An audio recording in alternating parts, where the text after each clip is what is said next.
Out of time. Thank you, Dennis Lennox, Drain Commission. Thanks, Greg. And again, fixinglansing.com. So that's great. Appreciate it, sir.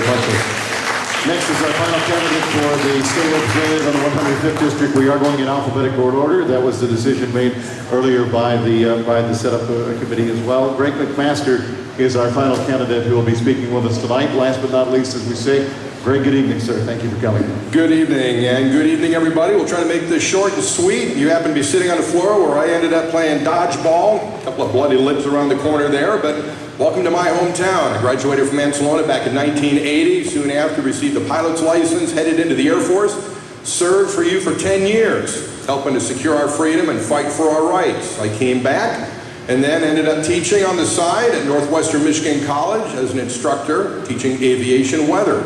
Part-time, I ended up working with TV 9 and 10. After that, worked with 7 and 4. You all know me as a broadcaster, meteorologist, both on TV and radio.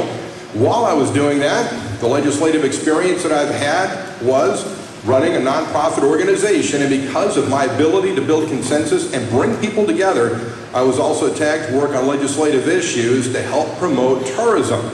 And that is where I cut my teeth. And when somebody tells me something within the DEQ, the DNR, or anybody else in the regulatory issue, I take it as a lie until they can prove to me with written word, documented with law or fact, then I'll go ahead and take it. Because they have proven over time that they cannot be trusted. They overregulate, they take the rulemaking authority, and they abuse it to the point where they're chasing businesses out of Michigan.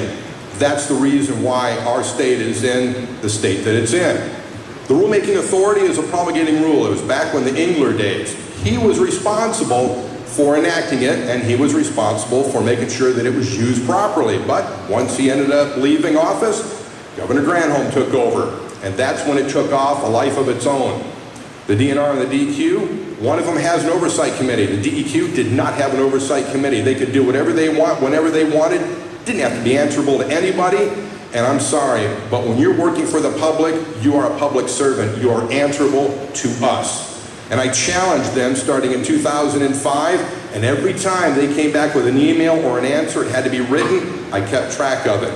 When their story changed a year later, I challenged them on it, and I got to the point where no matter where they turned, I found them lying.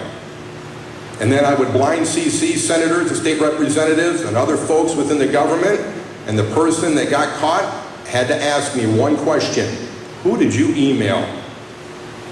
That was the legislative liaison for the DEQ. That was Carol Lintoff. She was the person that I challenged when I was trying to promote underwater tourism and also other legislation, being able to take processed logs, which are logs that fell off a barge many, many years ago, that lay on the bottomlands, be able to take them, process them, and make beautiful furniture. She said, if you're going to do it, you have to have a surety bond, $100,000, held in perpetuity. That means if anybody in here wanted to process logs, you had to take $100,000 and give it to the DEQ, and they held onto it forever. Then you can process your logs. Getting to the Alba well injection, I challenged them on that because Antrim County is my home county. I asked them, what is your surety bond for the Alba well? $40,000. How can that happen? How can the DEQ turn around and say, well, we don't think there's going to be much mitigation. We're just going to put $40,000 out on it and let them do their work. They were bought off is what they were. That's why they had it so low, and I challenged them on it. I said, nobody's going to come up to Antrim County and do anything if that well has a problem. Not for $40,000. It needs to be in the hundreds of thousands or millions of dollars. If you're going to do something like that to our land that can hurt our drinking water for generations to come, you better put up a lot of money.